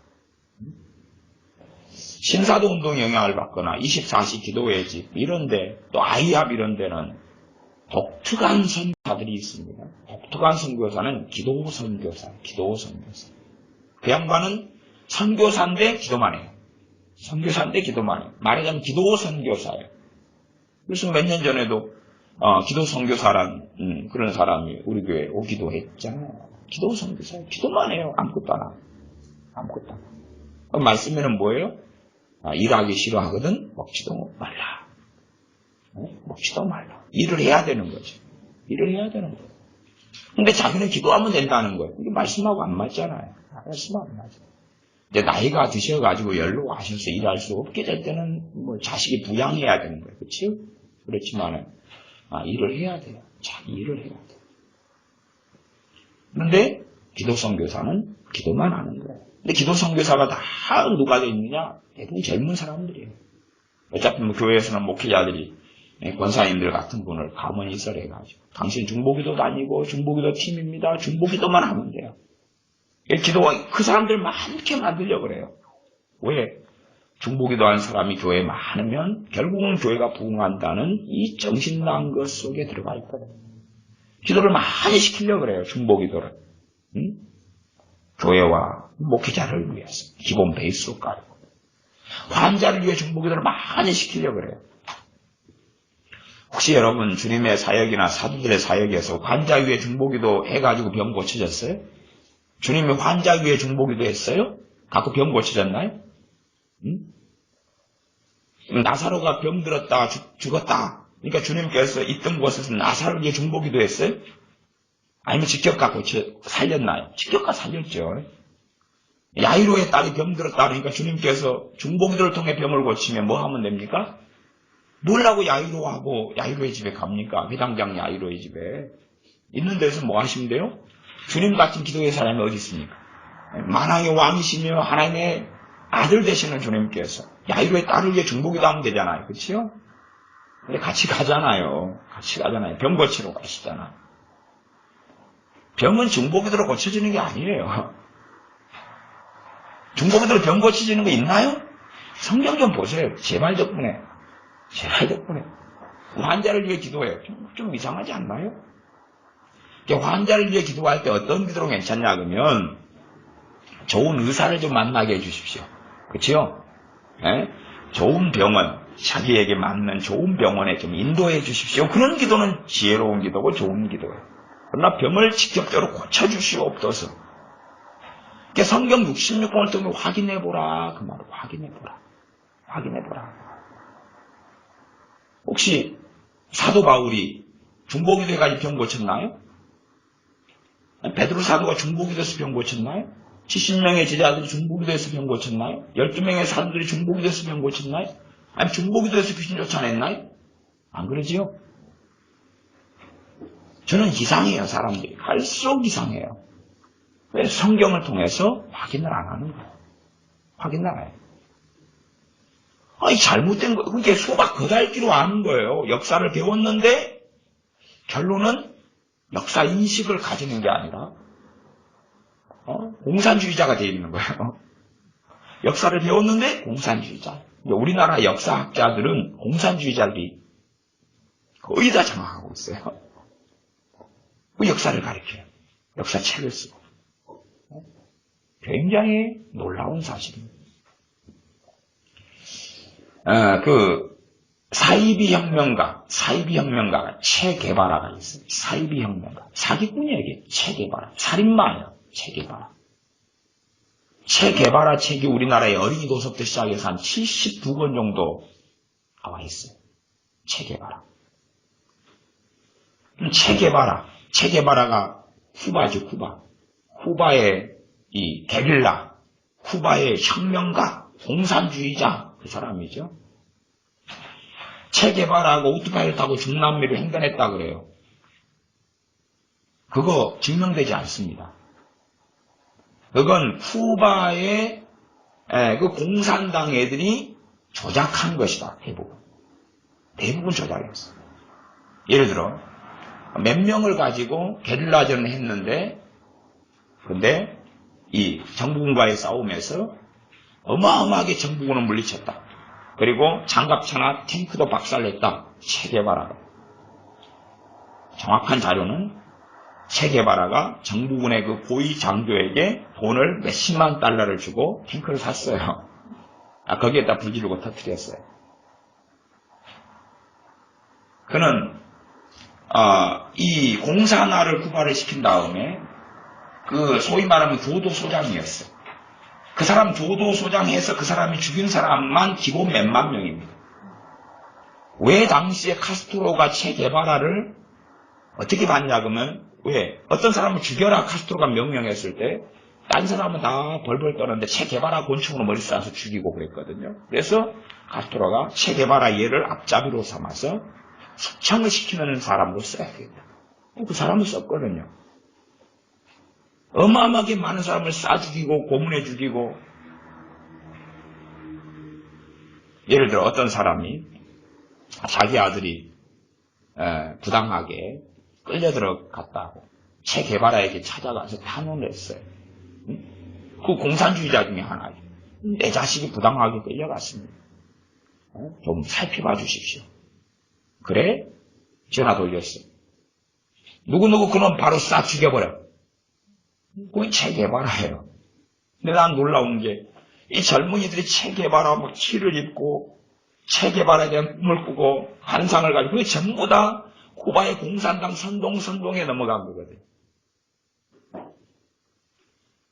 체게바라가 결국은 그 카스트로가 소련하고 같이 연계돼 소련의 원조를 받으려는데 이 체게바라가 소련 욕을 많이 하고 다녀서 카스트로가 이 체게바라를 잘라버렸거든. 하고 딴 나라로 보냈어요. 어느 나라죠? 그 나라에서 하다가 죽었잖아요. 근데 여기도 체게바라가 이 카스트로가 체게바라가 어디 있다는 정보를 누설해가 알려줘가지고 그래서 죽여버리게 한 거예요. 어쨌든 이 체게바라에 대해서 환호하고 여로하는데 진짜 체게바라를 모르는 거예요. 그가 어떤 살인마고 악마적인 인간이었는지 모르는 거예요. 그러니까 어린이 위인전에도 체게바라가 들어가 우리나라에가. 그런 거 똑같은 거예요. 제가 볼 때 야 바보 멍청이들 따로 있는가가 아니에요. 우리는 더 바보 멍청이가 되기 쉬운 거예요. 하나님 말씀을 수박 거달기로 하니까 성경을 이용해서 중보기들을 이야기하면 그게 사로잡혀버리는 거예요. 사로잡혀버리는 거예요. 그게 빠져들어가는 거예요. 와 그런 것처럼 똑같은 거예요. 왜 그 이상한 속에 들어가냐? 잘 알지 못하니까. 잘 알지 못하니까. 사도행전에 사도 바울이 에베소에 머물고 있을 때 그때 회당에서 3개월 그 다음에 두란노를 세워서 2년을 가르치죠. 고린도에 있을 때 1년 6개월을 가르치죠. 여기 안디옥에 있을 때도 말씀을 사실은 이런 경우도 거의 밤낮 없이 가르치는 거예요. 하나님 말씀. 사도행전 11장이 본문이었습니다. 본문에 25절, 26절을 먼저 제가 읽습니다. 바나바가 사울을 찾으러 다소에 가서 만남에 안디옥에 데리고 와서 둘이 교회에 1년간 모여 있어 큰 무리를 가르쳤고 제자들이 안디옥에서 비로소 그리스도인이라 일컬음을 받게 되었더라. 미국에 있는 교회가 무너져 가는 것은 미국에 있는 교회는 거의 말씀이 실종되고 사라져버려요. 자체는 말씀이 실종되고 사라져버려요. 그리고 설교 시간도 현재에 사라지고 없어져버려요. 설교 시간. 왜 그러냐면 당연하게 미국 교인들이 말씀을 길게 듣기를 싫어하고 많이 듣기를 싫어하니까 줄일 수밖에 없는 거죠. 독일 더 심각합니다. 독일에 뭐 정확한 건 모릅니다. 저는 독일에서 박사학위를 받고 유학 온 분이 그렇게 이야기하시더라고요. 독일 설교가 5분, 10분 설교하고 끝난다고. 그래서 그분이 우리나라에 올 때에 야, 독일식으로 한국에 설교하면 한국에 부흥한다 이렇게 믿고 오셨어요. 박사학위 받고. 그래서 독일식으로 5분, 10분 설교하는 거예요. 그랬더니 아직은 한국은 그게 안 먹게 들어가서 개척했다고 망했어요. 개척했다고.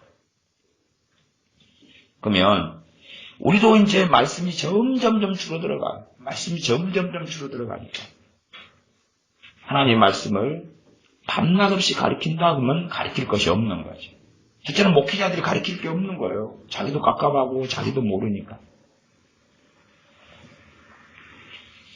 말씀은 잘 우리가 목회자들이 준비해가지고 말씀을 전하는 건 맞아요. 그치요? 근데 거기에는 또 다른 측면이 있어요. 또 다른 측면이 있어요. 준비해서 가르치는 건 맞아요. 그건 맞는 이야기예요. 그치요? 자, 내가 말씀을 준비할 때 그 말씀을 알고 준비하는 거예요? 모르고 준비하는 거예요? 이제 거기에서 문제가 생겨요. 어떤 설교 본문이 있다 그러면 내가 그걸 알고 준비해야 돼요? 모르고 준비해야 돼요? 알고 준비해야 되는 거예요. 알고 준비해야 되는 거예요. 아니, 제 목회자가, 예를 들어서 제가 이제 제가 설교를 그렇게 어떤 본문을 가지고 설교하는데 그 본문을 모른다. 몰라요. 본문이 어떻게 해석되어 있지, 어떤 의미일지 모르고 내일이나 뭐 다음 주에 설교하게 되는데 인자 주석을 찾아보고 연구하고 헬라어 히브리어를 찾고 연구한다 그러면 전제는 그리 되는 거예요. 목사님도 그 말씀 몰라도 잘 먹고 잘 살았다. 교인들도 그거 모를 때까지도 별 문제 없었다. 그런 결론이 나오잖아요.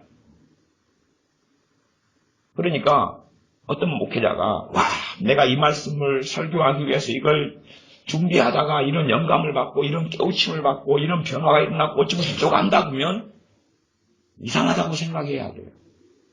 이상하다고 생각해야 돼요.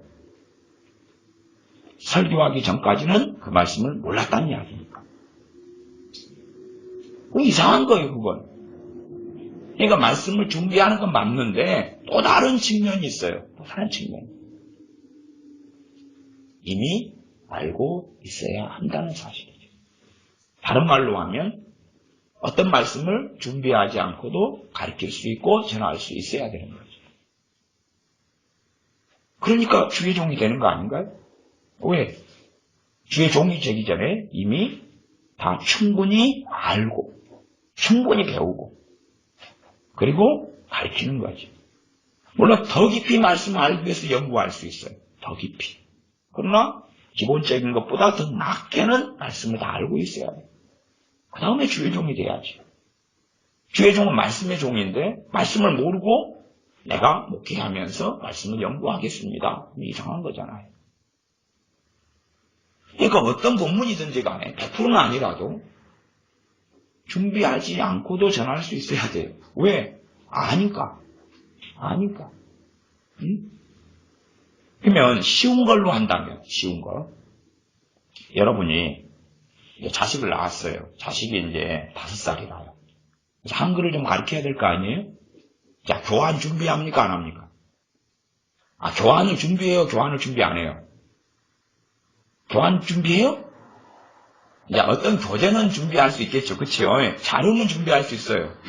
그러나 어떻게 가르쳐야 되겠다고 막 글로 쓰고 원고로 쓸 필요는 없잖아요.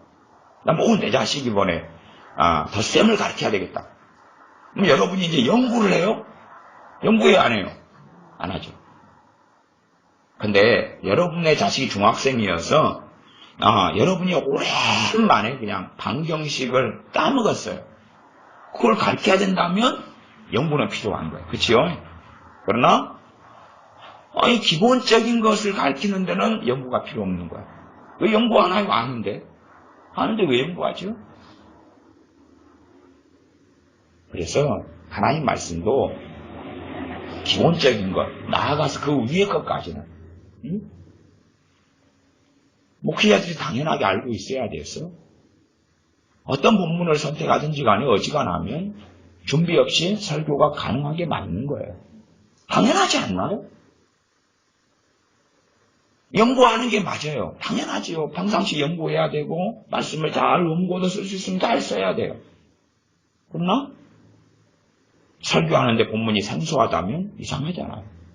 처음 만났어요? 야, 이번에 말씀을 연구하다가 놀라운 은혜를 받았어요?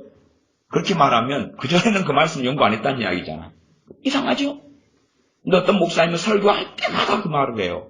이번에 말씀을 연구하다가 영감을 받고 맨날 그래요.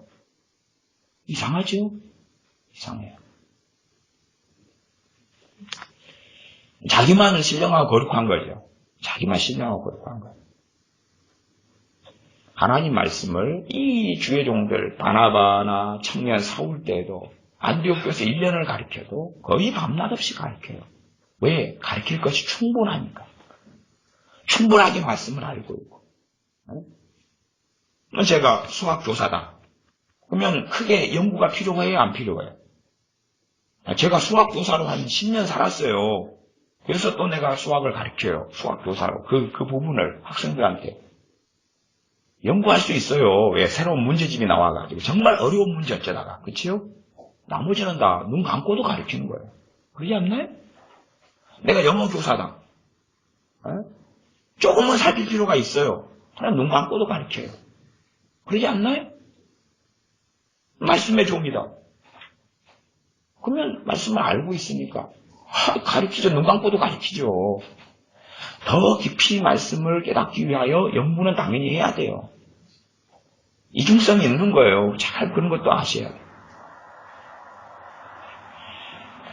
하나님의 말씀이 중심이 된 교회가, 말씀이 살아있는 교회가, 말씀 있는 교회가, 또한 말씀을 사랑하는 사람이 참된 하나님의 자녀들이 되어져 왔습니다.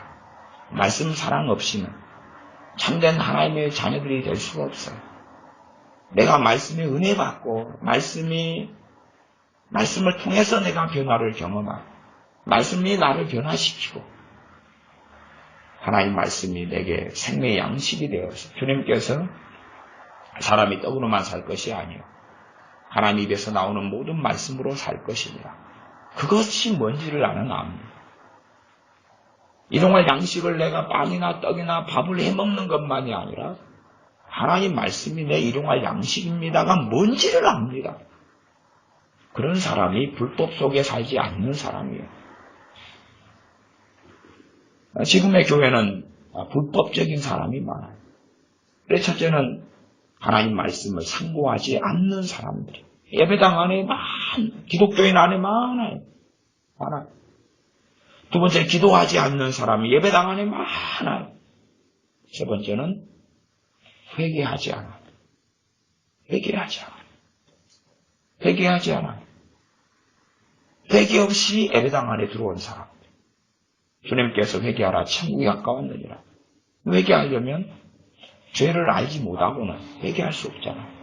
무엇이 죄인지, 무엇이 의인지, 무엇이 심판인지 알지 못하고서는 회개할 수 없잖아요. 그렇기 때문에 회개를 전하고 가르치려면 당연하게 말씀을 통하여 말씀을 가르쳐서 하나님의 의가 뭔지, 죄가 뭔지를 가르쳐야 된다고. 그게 성령님의 기본 사역이고. 어떤 사람들이 환상을 보고 꿈을 꾸고 주님의 음성을 듣고 계시를 받았다. 그런데 그러면은 음성이든 환상이든 계시든 다 성령님의 사역이에요. 본질적으로. 성령님의 기본 사역이 나타나지 않는다. 기본 사역이 뭡니까? 죄에 대해서, 의에 대하여, 심판에 대하여, 또한 회개케 하는 거죠. 그게 없는데 말씀을 소위 어떤 사람이 환상과 꿈을 보는 나는 선지자요 하는 사람이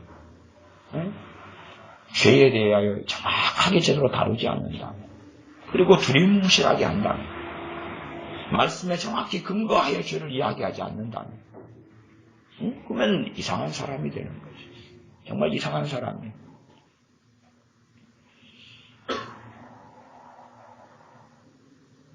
항상 요즘에 나라가 시국이 어려워지니까 신사참배 회개해야 된다고 그런 게 나오더라고요.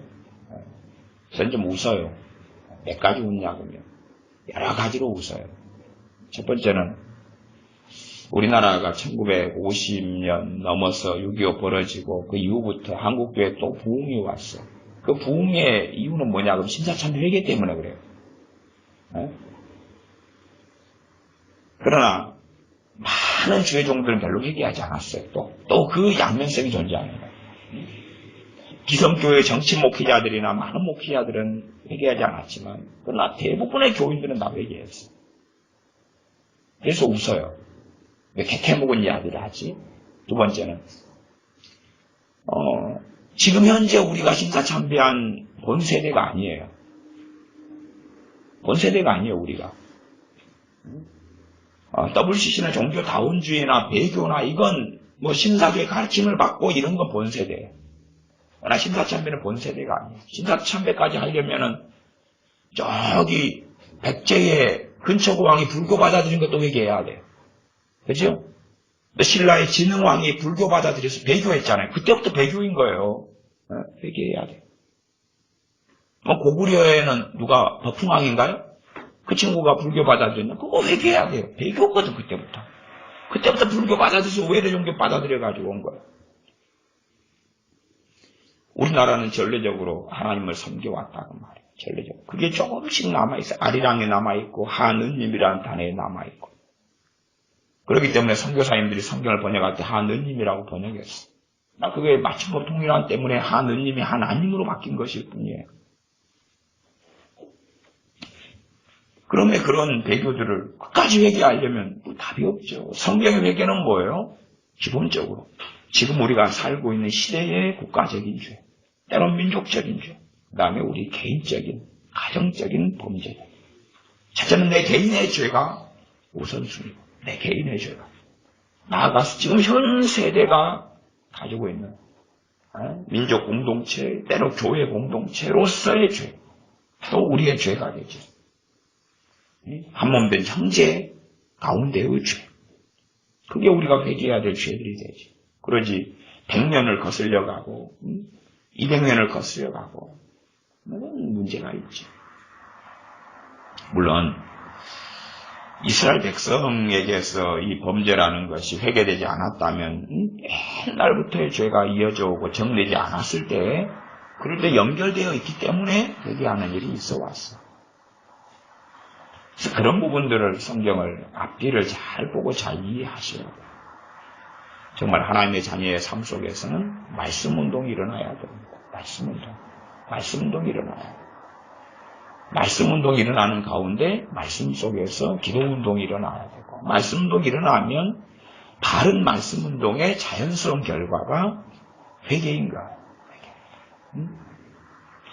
그래서 회개 안에는 첫 번째 회개가 뭐냐 그러면 회개의 기도. 두 번째 회개는 삶을 바꾸는 거지. 죄를 끊고 정리하고 삶을 바꾸는 거지. 크게 한 두 가지 이상으로 나눠볼 수 있을 거예요. 하나님께는 회개 기도할 수밖에 없는 거지. 회개 기도할 수밖에 없어요. 때로는 사람들한테도 죄를 고백할 수밖에 없어요. 미안하다. 내가 당신의 돈을 돌랐다. 미안하여 내가 당신을 증오했다. 당신에 대해서 이간질했다. 그리고 하나님께도 얘기하고 사람한테도 고백하고 그렇게 해야 되지. 그러나 지금은 회개가 없어져 버린 시대. 또한 회개가 없이 예배당 안에 들어와요. 죄에 대해서 애통함도 없고 마음을 침도 없고 예배당 안에 들어오니까 사실은 회개 없이 들어오는 저 사람들이 정말 신자냐 불신자냐 이제 이상하게 되어진 시대가 되었어요.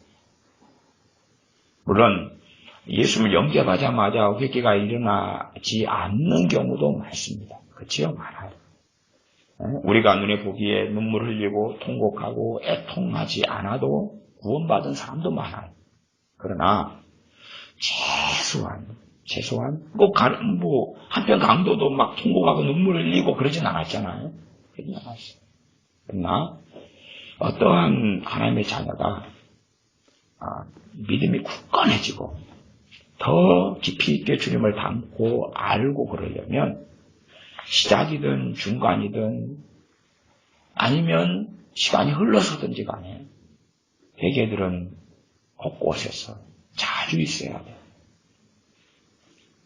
또한 우리가 막 통곡하고 울고 그런 회개가 없어도 말씀 안에서 믿음 안에서 회개하면서 하나님께 나아갈 수 있어요.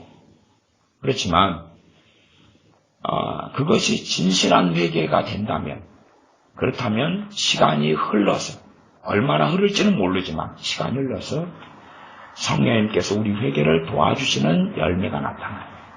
왜? 우리가 회개한다고 하지만 우리만의 회개로서는 온전해지지 않기 때문에 그래요. 우리가 하는 회개로서는 정말 우리를 변화시키는 그 파워와 힘과 능력이 별로 없기 때문에 우리의 회개가 정말 진실하고 간절하고 마음 중심에서 하나님께 나아간다면 성령님의 도우심을 중심을 감찰하시는 그 하나님으로 인하여 하나님 영이신 성령님께서는 우리의 회개를 도와주시고 그리고 주관하시고 인도하실 수밖에 없는 거예요. 그래서 제가 어떤 운동이 진짜 운동이냐, 어느 기도 운동이 진짜 운동이냐, 어느 말씀 운동이 진짜냐 그러려면 말씀 운동의 열매가 회개, 기도 운동의 열매가 회개, 나아가 성령 충만, 이게 맺혀야 된다고 제가 지난주에도 계속하여 말씀드려온 거예요. 계속 말씀드려왔어요. 와, 어떤 사람이 선교사다, 선지자다, 선지자. 어떤 사람이 선지자다. 와, 예언을 너무 잘한다. 와, 그럼 그 사람 집회에는 뭐가 있어야 돼요? 회개가 터져야 돼요. 회개가 터져. 성령님의 역사는 회개가 터져야 돼요. 왜? 정말 선지자면 무엇에 가장 많이 놀라운 능력이 있겠어요? 말씀의 능력이 있을 거니까. 그렇잖아요. 진짜 선지자면 말씀에 놀라운 역사가 있을 거니까. 네? 말씀을 통하여 죄가 깨달아지고 통곡하고 탄식하고 울고 대신에 회복되고 눈에서 눈물이 쏟아나오고 코에서 콧물이 막 쏟아지는데 얼굴에는 기쁨이 있고 즐거움이 있고 왜? 죄에 대한 해방이 느껴지니까 마귀의 결박이 흑암의 결박이 끊어지니까 어떤 착각 속에서가 아니라 마귀역사 회개할 때 떠나가고 마음의 기쁨이 오고 우울증이 치료되고 그런 역사가 일어날 때. 근데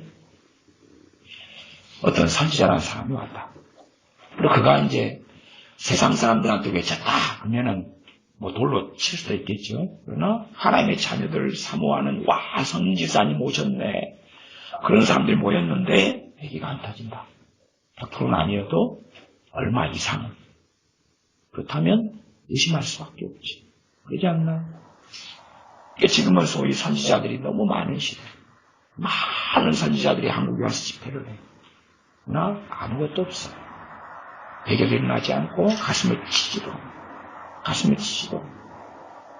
형제들아 우리가 어찌 알고 통곡하지도 않고 애곡하지도 않아.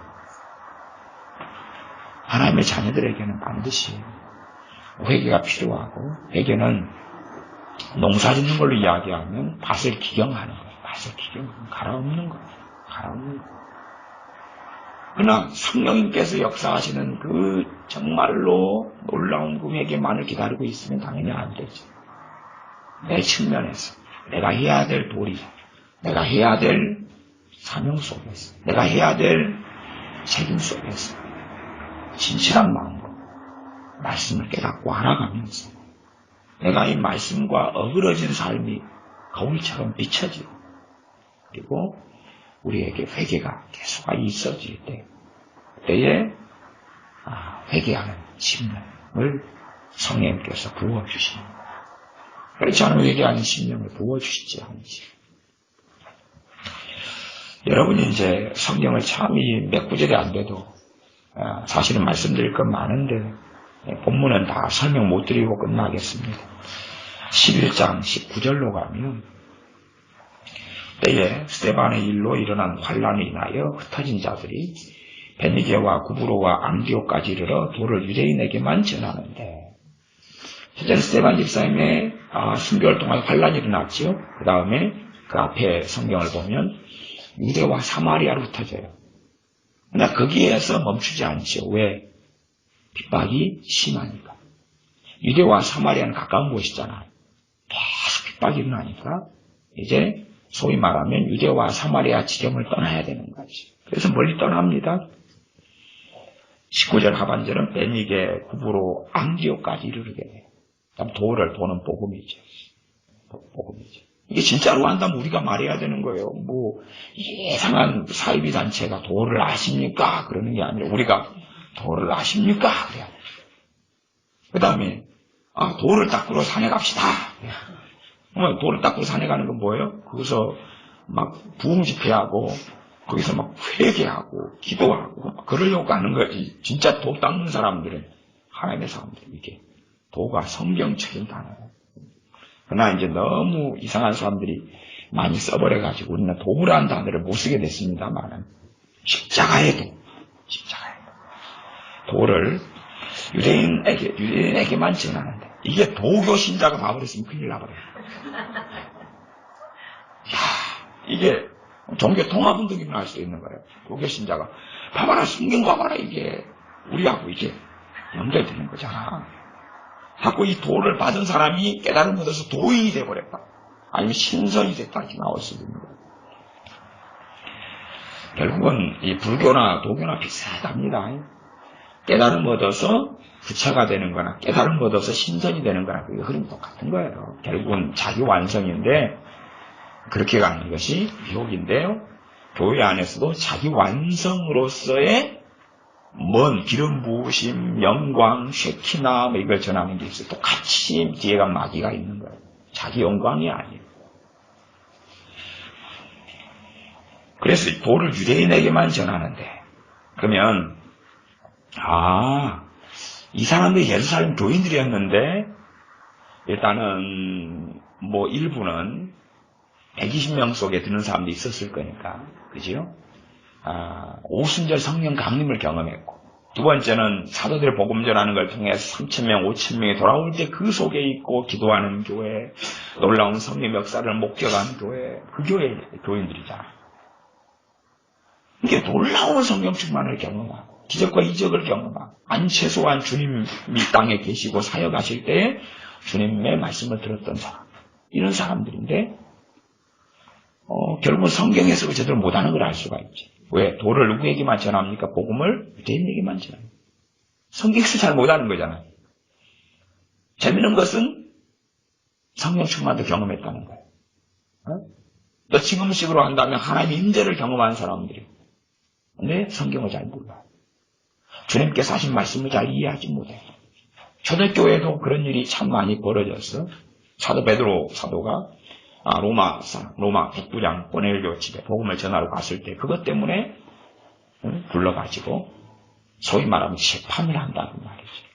증인을 데리고 갔으니까 망정이지. 그래서 베드로 사도는 증인을 6명 이렇게 대동했습니다. 그래서 이 비판과 정죄를 피했어요. 그런 일이 벌어져도 얼마나 많은 시간이 흐릅니까? 복음을 차마 만민에게 전해야 되고 유대인만이 아니라 헬라인에게도 그 누구에게도 복음을 전해야 한다는 것에 대해서 마음을 오픈하는 데까지가 그렇게 시간이 걸리는 거예요. 소위 말하면 그때로 한다면 정신 나간 사람들이 큰일을 내버리는 거예요. 그게 20절이에요. 왜? 도를 유대인에게만 전하는데 이 정신 나간 사람들이 그 중에 일부가 그런 거죠. 20절에 그 중에 구브로와 구레네 몇 사람이 이 몇 사람이 문제겠네. 몇 사람이 하필이면 안디옥의 헬라인한테도 복음을 전해버린 거예요. 그러면 정말로 성령의 역사를 따라서 말씀을 따라서 한 사람은 많았습니까? 적었습니까? 적었던 거죠. 적었던 거예요. 오순절 성령 강림을 경험하고 이 사람들이 이 성령이 임하실 때 방언도 하고 애언도 하고 딴 데 성령이 임하시니까 하나님을 찬미도 하고 주로 사도행전에 보면 애언하잖아요. 애언. 그잖아. 애언. 방언하고 애언하고. 그래서 누가 애언 은사를 받았다고 말씀을 제대로 아는 거예요? 그렇지 않은 거예요? 그렇지 않은 거예요. 그러니까 누가 애언 은사를 받았는데 얼마든지 잘못돼버려요. 은사가 중요한 게 아니에요. 말씀이 중요한 거지. 말씀으로 돌아오지 않으면 이상하게 되어지는 거예요. 왜 기본적인 것도 모르냐 그 말이에요. 기본적인 건 말씀을 통해 배워야 되니까. 말씀을 바르게 해석해야 되니까. 이들은 잘못 해석하고 있으니까 유대인에게만 복음을 전하는 거예요. 천하 만민에게 복음을 전가하라. 그럼 어떤 식으로 해석할 수 있냐 그러면 천하 만국에 흩어져 있는 디아스포라 유대인들 그렇게 이해하는 거죠. 이 정신 나간 몇 사람이 안디옥에 있는 헬라인에게 복음을 전해버려요. 주 예수님을 전파하니 주의 손이 그들과 함께 하시니 몇 사람과 함께하는 몇 사람과 수다한 사람이 믿고 주께 돌아오더라. 성령 충만도 사람을 완벽하게 만드는 게 아니에요. 이게 잘못 가르치면 하나님 임재가 나를 완벽하게 만든다. 성령 충만이 나를 완벽하게 만든다. 절대 그렇지 않아요. 절대 그렇지 않아요. 완벽했다면 사도 바울이나 바나바가 2차전 대회 때 싸워가지고 마가 때문에 갈라질 일이 없었겠죠. 성령 충만은 완벽하게 만드는 게 아니에요. 주님을 위해 살도록 그 능력과 또 말씀 안에 거하도록 그 성령의 역사하심이 있는 거예요. 잘못 가고 시험에 빠지고 유혹에 빠질 수 있는데 성령 충만할 때 성령의 역사하심이 있기 때문에 빨리 돌아오게 되는 거예요. 그러지 성령 충만이 사람을 조종하고 지배해서 죄를 안 짓게 한다거나 죄질 마음을 없애버린다거나 그렇지 않아요. 그렇지. 담배 피우는 사람이 성령 충만을 받아요. 담배를 피우고 싶어요? 안 피우고 싶어요? 피우고 싶어요. 알코올 중독자가 성령 충만을 받아요. 술을 마시고 싶어. 계집질하던 사람이 성령 충만을 받아요. 그래도 계집질하고 싶어요. 그래서 이 극단적인 간증들이 얼마나 위험하냐 그 말이에요. 100명의 알코올 중독자가 성령 충만을 받아요. 거기에 다만 몇 명만 술 마시고 싶은 의욕이 없어요. 몇 명만. 대다수는 안 그래요. 그렇기 때문에 죄와 싸워야 되는 거죠. 죄와 싸워야 되는 건데 저지르기는 자기가 저질러 놓고 알코올 중독에 걸린 건 자기가 해놓고 똥은 하나님께 닦으라고 해버리면서 성령 충만 받으면 문제가 다 해결됩니다. 내 자식이 게임 중독자예요. 게임 중독자 자식이 성령 충만 받았어요. 그래서 기도를 해요. 3시간 기도를 해요. 예배 다니면서. 기도 끝나고 컴퓨터 앞에 앉으면 뭐 하고 싶어요? 게임하고 싶다. 게임하고 싶다. 그래서 게임을 하기 때문에 오히려 성령 충만을 빨리 없애버리고 다시 세상으로 가버리는 거죠. 그럴 뿐이에요. 그럴 뿐. 그러니까 성령 충만을 사실은 안 받은 사람들이, 그렇죠. 성령 충만을 경험하지 않고 안 받고 안 누린 사람들이 성령 충만이 몰라요. 성령 충만을. 유감스럽게 많은 목회자가 그래요. 성령 충만은 몰라요. 그리고 뭘 가르쳐요? 성령 충만을 가르쳐요. 하나님의 임재를 몰라요. 그럼 뭘 가르쳐요? 하나님의 임재를 가르쳐요. 하나님의 임재를 가르쳐요. 제가 엊그저께 우리나라에 10,000명 정도 모이는 교회에 목사님이 설교하는 걸 들었어요. 10월 25일 설교, 또 10월 29일 설교를 제가 확인했어요. 그랬더니 10월 25일 설교에는 하나님의 영광이 곧 이 교회, 우리 교회에 임한다고. 곧 하나님이 여기에, 하나님의 보좌, 천국 보좌에서 어디에 내려오신다고요? 자기 교회에 내려오신다. 그러면 이 예배당에서 이제 곧 하나님을 직접 볼 수도 있고 하나님을 만질 수도 있다고. 볼 수도 있고 만질 수도 있다고. 그 다음에 변화가 될 수밖에 없다고. 안 될 수가 없다고. 그 하나님이 곧 오신다고. 자기 어디에요? 예수님의 재림도 아니고 하나님이 거기에 지금 거짓말하게 된다고. 거짓말하게 된다. 언제부터요? 이 10월 25일, 그 12월 말 끝나기 전부터 거짓말하게 된다. 그다음 우리가 기도를 더 열심히 하면 더 빨리 임한다. 더 빨리 임한다.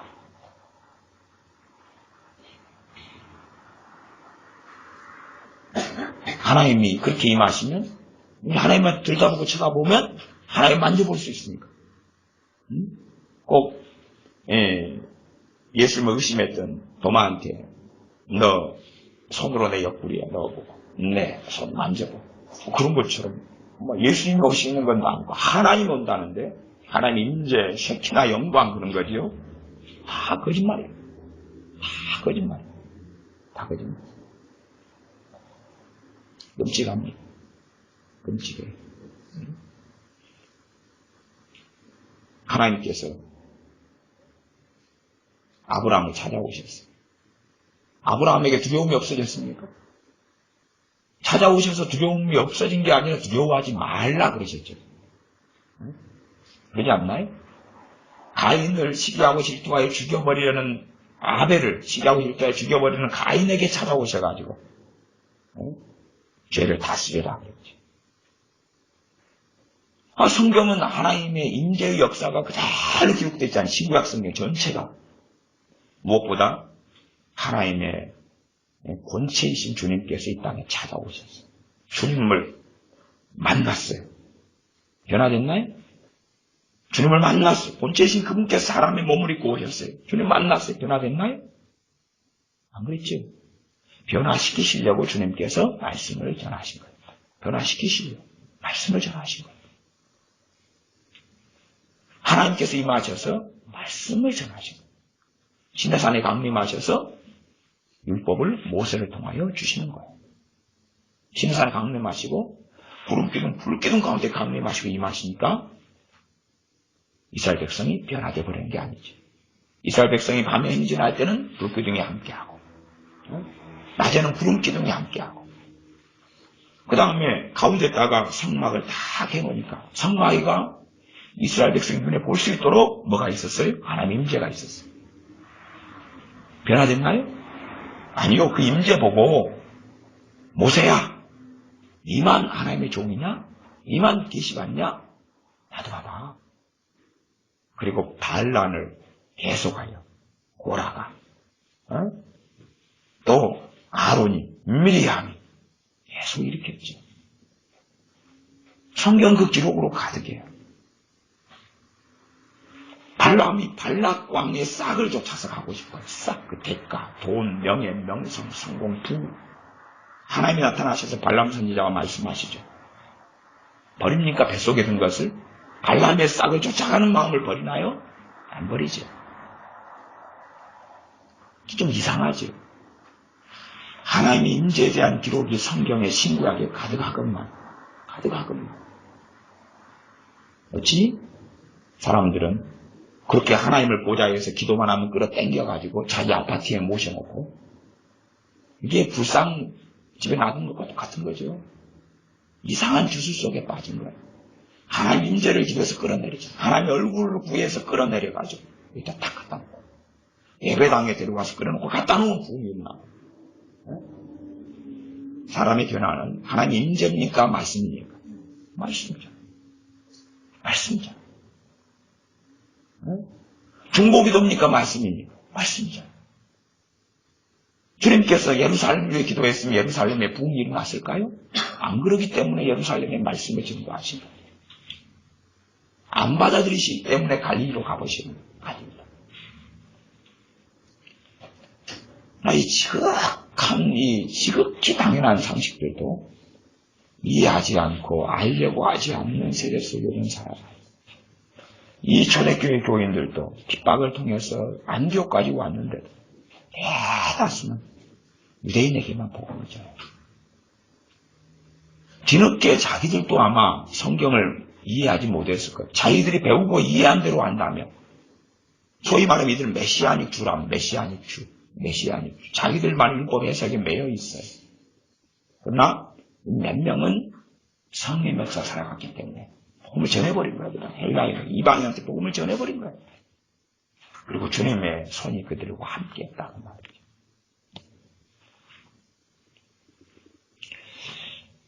(23절) (24절에) 보면 저가 이르러 하나님의 은혜를 보고 기뻐하여 모든 사람에게 굳은 마음으로 주께 붙어있으라구나. 바나바는 착한 사람이여 성령과 믿음이 충만한지라. 이에 큰 무리가 주께 더하다. 바나바 사도가 믿음과 성령과 믿음이 충만한 사람. 이게 칭찬했다는 이야기는 당시에 초대교회라도 믿음과 성령님이 충만한 사람은 적었단 말이죠. 그래서 믿음과 성령이 충만한 7 집사님 뽑았지요. 전부 다 충만했으면 곤란하고 곤란할 필요가 거의 없었겠죠. 드물었다냐 유감스럽게.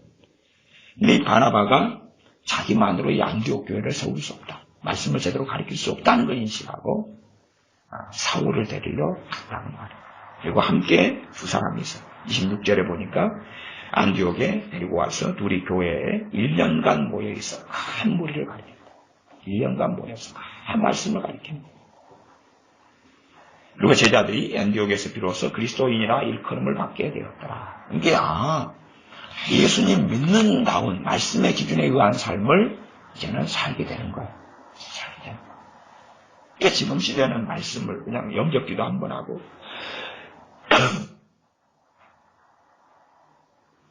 아니면 세례를 가볍게 받고 그리고 게임 끝. 그러나 초대교회는 또한 사도행전의 교회는 그렇게 안 했다는 사실이에요. 사도들은 그렇게 안 했다는 사실이에요. 근데 지금은 목회자들이 말씀 전하는 것도 힘들어하고 모르니까 연구해야 돼요. 아니 연구는 하라고 말이에요. 연구는 뭐 연구 없다 그러면 안 돼요. 연구는 하라고 말이에요. 근데 많이 알고 거기에 더 깊이 정말 주의 종은 말씀 모르면 주의 종이 안 돼야 그래요. 말씀을 모르는데 왜 주의 종이 돼요? 주의 종은 말씀을 사명받은 사람, 사명받은 말씀을 깨닫고 알고 잘 가르칠 수 있어서 주의 종이 돼야 됩니다. 신학교 나와서 어떻게 주의 종이 돼요? 신학교 나와도 내가 말씀 잘 알지 못하면 그때까지는 주의 종의 길을 안 걸어가야 되지. 소경을 인도하는 구름통에 빠뜨리는데 어떻게 하냐 그 말이에요. 말씀을 잘 아는 가운데 아는 말씀을 가르치고 전하고 내가 지금까지 주의 종이 말씀의 종이 되어 살아왔으면 지금까지 알고 깨달은 말씀들을 가르쳐야 될 거 아니에요. 그치요?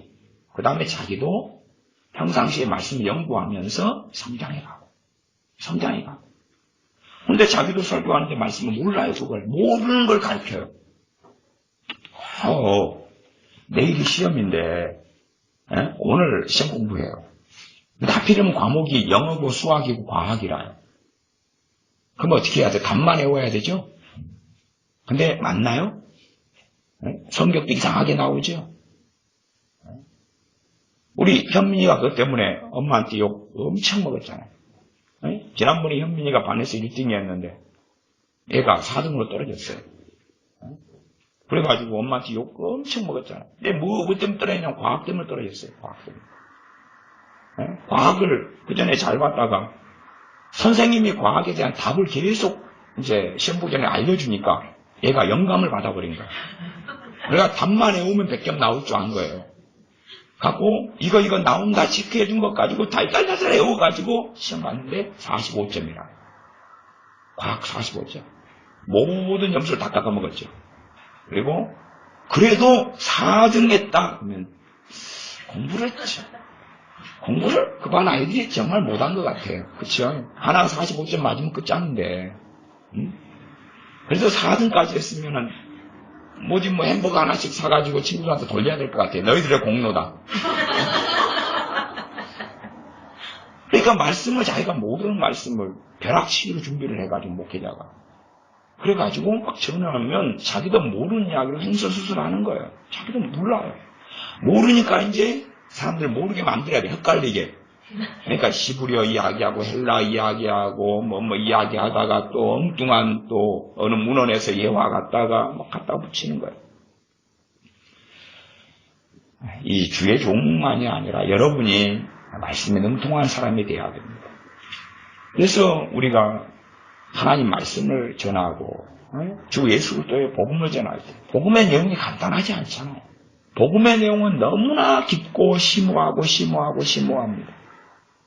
그러니 그 깊은 것까지라도 우리가 계속 전할 수 있어야 돼요. 우리 주 예수 그리스도의 속죄의 의미가 무엇이냐? 우리 주님의 대제사장 되심이 무엇이냐? 우리 주님의 중보가 무엇이냐? 우리 주님의 죄사함이 무엇이냐? 그의 보혈은, 그의 피 흘리심은, 그의 골고다는, 그의 십자가는 왜 오셔야 했는가? 왜 십자가를 지셔야 했는가? 왜 주님께서 내 죄를 감당하셔야 됐는가? 그런 질문에 대한, 복음에 대한 얼마나 심오한 질문과 답들이 말씀에 기록되어 있냐 그 말이에요. 단지 그냥 가볍게 복음을 전함으로 나는 복음을 안다 그러면 안 되는 것처럼 하나님 말씀을 이 1년간 열심히 전해서 교회가 이제는 정말 말씀 안에 자리를 잡는 거죠. 그렇게 우리는 최소한 이 시대는 이제 우리가 다시금 해야 될 시대가 된 거예요.